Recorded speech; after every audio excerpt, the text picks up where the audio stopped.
anak usia di Bojonggede, Kampung Pulau Bojonggede. Dicium-ciumin bibirnya sampai jarinya kakek itu dimasukkan ke dalam alat vitalnya si Naira. Alasannya ketemu ayah atau berenang atau beli jajan. Tapi sebelum beli jajan dia ke kebun dulu. Istrinya si Untara tersebut hadir ke rumah Naira lalu memukul Naira dengan menyebut Naira adalah seorang pelakor. Aku mau lari ke mami, terus tiba-tiba dipukul lagi. Aku tuh udah menurut jadi pelakor. Aku nggak ngerti pelakor itu apa sih. Sebagai RW dan sebagai warga, tangkap pelaku Naira hari ini juga. Pak Un, kalau emang terbukti ada apa-apa dengan namanya si Naira ini, tolong saya akan bawa nih, saya laporin. Dan ini perlu dipantau benar karena ini adalah tindakan-tindakan yang tidak sesuai dengan norma kesusilaan. Seperti ada kesan ingin peristiwa tersebut ditutupi, ingin peristiwa tersebut untuk tidak terungkap dengan baik dan benar. di kampung itu sendiri ada kasus itu dan sudah dilaporkan ke Polres Depok, tapi kasusnya lagi-lagi sama seperti kasus Naira atau korban. Kasusnya Naira ini sebenarnya bukan no bukti ya, dan bukti awalnya memang udah ada robek. Hasil visum selaput darahnya udah robek. Saya bikin laporan ke Polres Depok, tapi nggak ada tanggapan. Udah jalan 5 bulan. Kami akan usut sampai tuntas peristiwa tersebut, kami akan kawal kasus tersebut hingga akhir. Terutama kami juga akan menyoroti para penegak hukum yang ada di lingkungan atau wilayah hukum Polres Metro Depok, termasuk para penyidik, Kasat Reskrimnya, termasuk juga Kapolresnya. Pak polisi atau siapapun tolong tangkap dia biar aku hidupnya aman.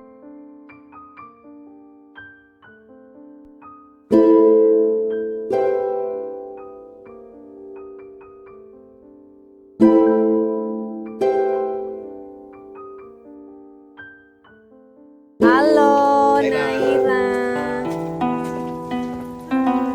Salam. Sehat Naira ya? Ya. Sini sayang. Dibawa ke kebun terus dicabulin, alasannya ketemu ayah atau berenang atau beli jajan. Kalau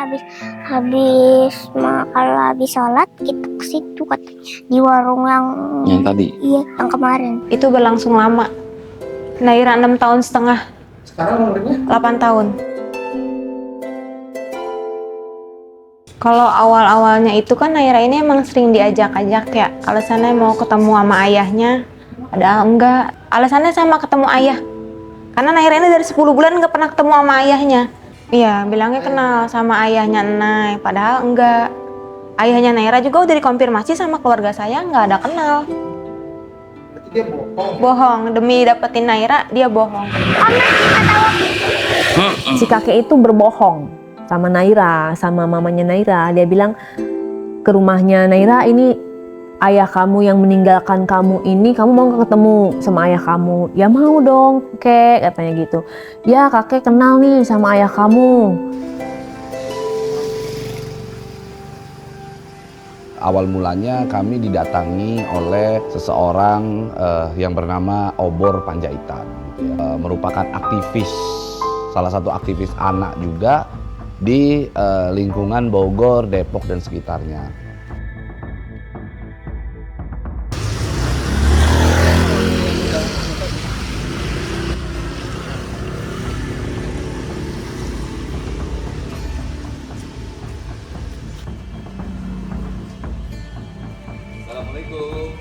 Sehingga kami sebagai seorang advokat, sebagai bagian daripada organ penegakan hukum di Indonesia, kami tergeraklah hati kami untuk membela kepentingan dan keadilan bagi si anak tersebut, begitu. Itulah yang sebenarnya menggelitik perasaan kami, begitu ya. Menggelitik perasaan kami mendengarnya aja sangat miris sekali, begitu. Framing seakan-akan anak tersebut adalah pelakor.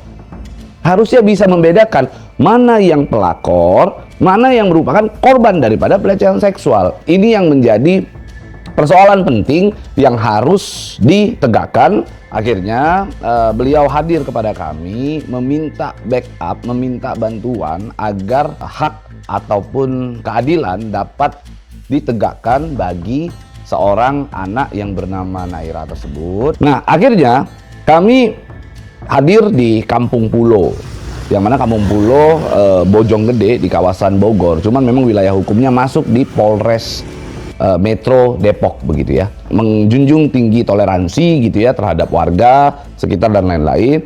Kami mencoba mengunjungi RW, rukun warganya begitu ya, ketua atau kepala RW, yang mana di sana kita bertemu dengan seseorang ibu begitu. Sebenarnya kami pengen tahu ceritanya karena ada isu bahwa seakan-akan si anak tersebut dituduh oleh warga sekitar tuh seakan-akan menjadi seorang pelakor gitu. Anak itu mendapatkan sejenis penganiayaan yang mana diduga dilakukan oleh istrinya si kakek itu. Sempat dipukul katanya. Dan disebut pelakor. Maksud saya bagaimana nih kan kalau sampai terjadi seperti itu gitu loh, Bu.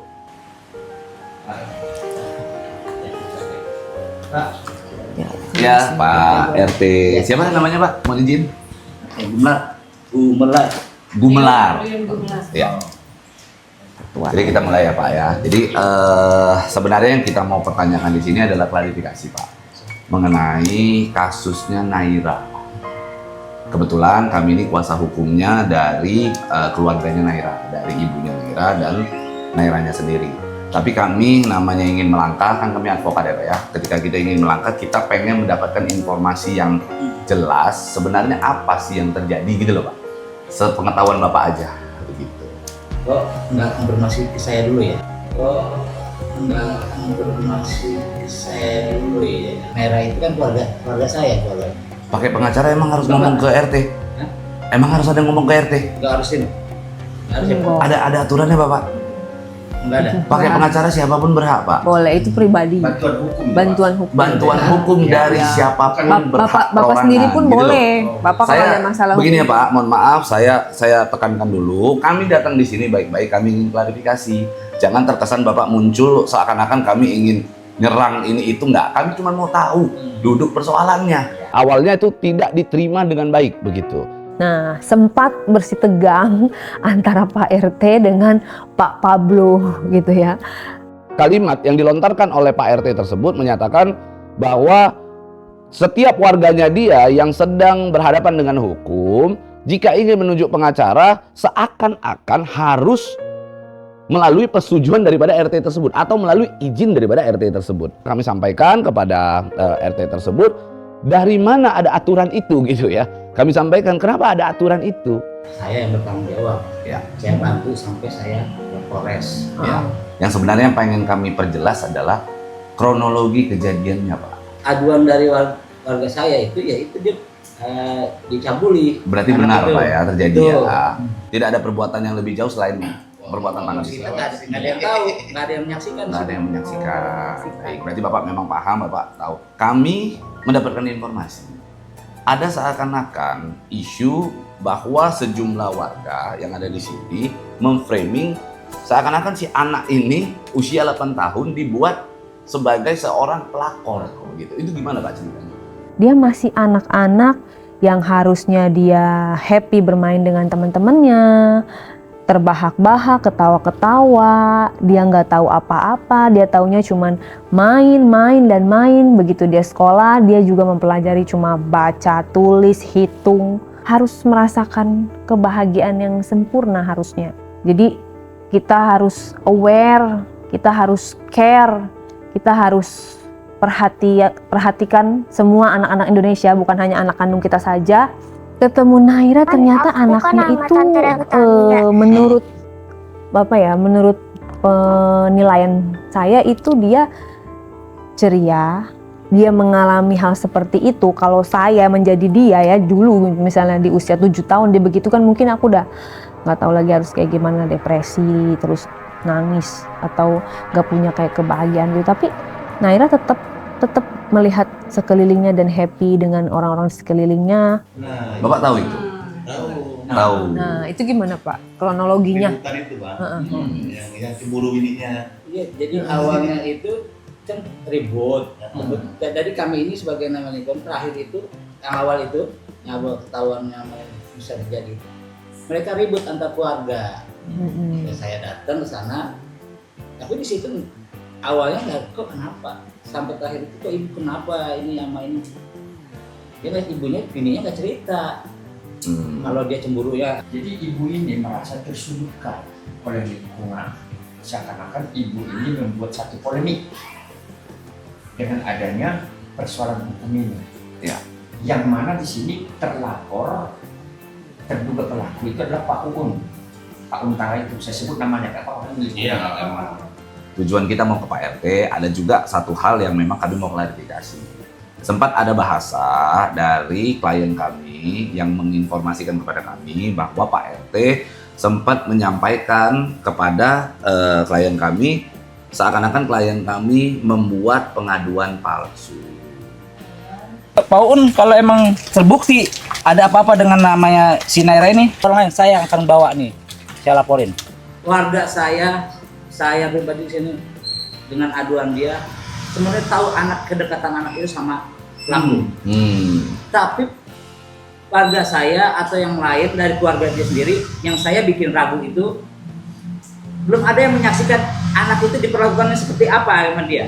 Atau misalnya aduan sesuai dengan, ada yang melihat dia berdua. Ya, betul. Kalau itu ada Pak RT. Justru kagak ada di awal sampai itu pas sampai di terakhir itu nggak pernah ada yang ngelihat dia lagi melakukan sama anak itu melakukan itu. Saksi itu warga-warga yang sering ngeliat Naira. Bahkan ponakan saya pun yang baru 12 tahun itu ikut jadi saksi. Mau nggak mau itu harus ada. Dia karena dia tuh ngeliat jelas Naira digituin. Tapi dia nggak berani ngomong sama saya. Pas kasus rame baru dia cerita sama saya. Kalau dia ngeliat Naira di kebun lagi di pangku-pangku sama aki-aki itu. Sama cucunya dibilang anak saya pelakor, perusak rumah tangga. Sama istrinya dibilang pelakor, dipukul sama istrinya pun. Ngebully anak saya. Dari cucunya ngebully, dari istri pelaku, ya udah gitu pakai kekerasan. Sekeluarga ayah kandung Naira itu nggak mau tahu sama sekali. Udah saya kabarin kok. Saya bikin laporan ke Polres Depok, tapi nggak ada tanggapan. Udah jalan 5 bulan. Besoknya saya ke Polres, abis Polres saya visum, dan ya udah sampai situ aja. Hasil visumnya apa? Hasil visum saya nggak pernah dikasih tahu, diliatin juga nggak pernah. Cuma dibilangin selaput darahnya udah robek. Saya udah tanya-tanya tapi ya udah gitu aja, nggak ada tanggapan lagi sampai sekarang. Awalnya begitu, awalnya ikut marah, ikut kesel, tapi semakin kesini saya yang kayak dijauhin sama warga. Mungkin mereka mikirnya saya buat berita bohong. Istrinya aja tuh sama anaknya, si pelaku ini masih nyari-nyari Naira sampai bisa dapetin Naira. Yang tadi saya bilang suruh orang cari dukun. Karena dia bilang dia sangat dekat, kenal dekat, teman dekat dengan ayahnya. Jadi berdasarkan omongan bujuk rayu, tipu daya, tipu muslihatnya itulah bahwa ayahnya sebentar lagi akan bertemu dengan dia. Ya, dapat kita duga bahwa memang si RT tersebut sebagai seseorang yang mungkin punya kedekatan gitu ya dengan sejumlah warga atau mungkin termasuk juga dengan si Untara tersebut begitu ya, punya kedekatan. Memang kami mengakui bahwa langkah pertama yang dilakukan oleh RT terhadap Naira menjadi satu langkah yang baik karena memang RT tersebut sempat menyarankan atau menunjuk atau mengarahkan begitu si Naira dibawa ke puskesmas untuk dilakukan pengecekan awal terhadap, mohon maaf, alat vital daripada Naira tersebut.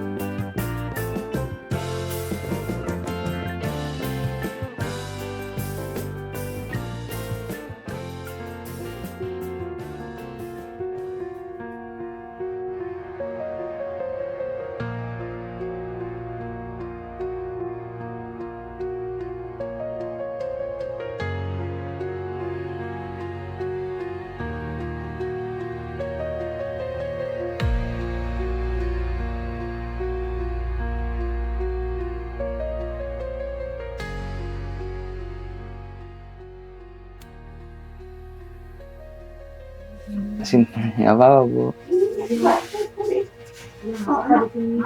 Ini ibunya ibu kandung ibu. Oh, itu kakaknya Mas Danu. Oh, Mas Danu aja. Ya. Udah kita udah ketemu sama anak ini, kita udah dengarkan semuanya, dan memang persoalan ini akan jadi persoalan yang sangat serius karena akan diliput media nasional. Ini akan jadi berita yang sangat diperhatikan lah oleh masyarakat. Kita nggak apa-apa Pak, supaya jadi supaya ada Pelajaran ya, Pak. pelajaran model lain gitu. Betul. Karena kasus ini pernah terjadi sebelumnya. Di sini juga, Pak. Di sini juga akhirnya kasusnya hilang. karena damai. Oh, damai. Tapi di luar itu Damainya dalam bentuk apa, Bu? Karena masih keluarga. Kandung. Di kampung itu sendiri ada kasus, itu kasus sodomi. Dan sudah dilaporkan ke Polres Depok. Tapi kasusnya lagi-lagi sama seperti kasus Naira atau korban. Bagaimana kasus ini, adik yang menjadi korban ini segera mendapatkan keadilan dan kepastian hukum. Akan ada respon dari publik sehingga aparat kita harapkan tadi bergerak sebagaimana aturan-aturan hukum. Ternyata, mohon maaf, tidak berdampak. Kira-kira begitu kami melihat dari aspek jurnalisme. Udah damai sih. Ya, jadi sebenarnya begini Pak, dari kita bicara pandangan segi hukum ya, kasus pelecehan atau cabul terhadap anak tidak ada kata damai. Tidak boleh cabut laporan, tidak boleh ada restoratif justice, tidak boleh. Harus diproses hukum. Ya, saya juga pengen malah dua-duanya yang lalu juga begitu. Saya juga lingkungan saya dianggapnya jadi gimana Pak? Kebetulan kejadiannya di RT Bapak ini. Seperti Bapaknya hal seperti ini lagi di kemudian hari. Pak, ngomong aja. Oh iya. Ya, halo Ibu. Ya, Bu mau nanya soal kasusnya itu Bu yang apa? Pak Heri. Pak Heri Bu. Yang sebelah mana saya ini? Kasus Pak Heri bukannya udah selesai ya Mas? Iya, cuman kita ini di sini nih tadi dengar agak geram juga itu ceritanya itu Bu. Itu akhirnya dicabut laporannya Bu ya? Kalau dicabut sih enggak ya, dia tetap diteruskan ketika kita pegang dulu sih. Nah, karena kan setahu kami kan memang tidak bisa dicabut itu kalau kasus terhadap anak tuh. Kebetulan saya lawyer Bu, saya advokat Bu. Oke. Jadi apa namanya, karena memang itu masih bisa diteruskan, kalau menurut kami sih gas lagi ya Bu ya. Mas, saya bicara dengan siapa? Saya Pablo Benua Bu. Jadi nanti apa namanya, Ibu kalau ada laporan polisinya Bu, boleh Bu kita kirimkan ke kita juga Bu. Oke, nanti coba saya tanyakan ke itu ya, pengacaranya ya. Baik Bu, gitu ya. Posisi lagi di mana Mas Pablo? Ini saya di rumahnya Bu RW. Kebetulan ada yang kita tangani juga di sini gitu. Oke, mangga. Begitu. Yang ini dengan kasus pelecehan coba lagi. Itu Bu yang kasusnya Naira. Ya udah nanti kalau enggak Ibu sama teman Ibu saya kasih lawyernya yang Kalau saya nggak begitu. Oh saya.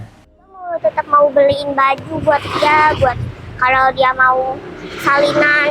Ini jalannya. Jadi habis kamu jajan, kamu suka diajak ke sini sama itu Pak kakek itu.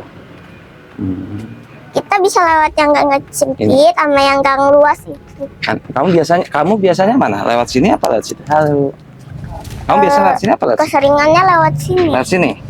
Awalnya itu tuh aku diajak aja, kamu nggak kenal namanya siapa. Nah jajan yuk, jajan terus dibawa ke kebun. Aku yang diomelin sama istrinya, padahal kakeknya yang salah bukan aku. Mau belum jam 5 udah berangkat ke masjid, belum juga ajan. Terus kata dia gini, Naira kamu kecil-kecil udah jadi pelakor ya? Pelakor. Dan disitulah Naira mengakui dilakukan pelecehan pencabulan oleh Untara. Nah, belum lagi bulian-bulian dari temannya. Dan banyak pula di situ dia juga dicap sebagai pelakor. Arti pelakor sendiri ini dia tidak mengetahui. Bisa dibilang pelakor. Nah, ini kan hal yang tidak wajar. Oke, terkait dengan Polres Depok, Polres Metro Depok yang saat ini menangani kasusnya Naira begitu ya.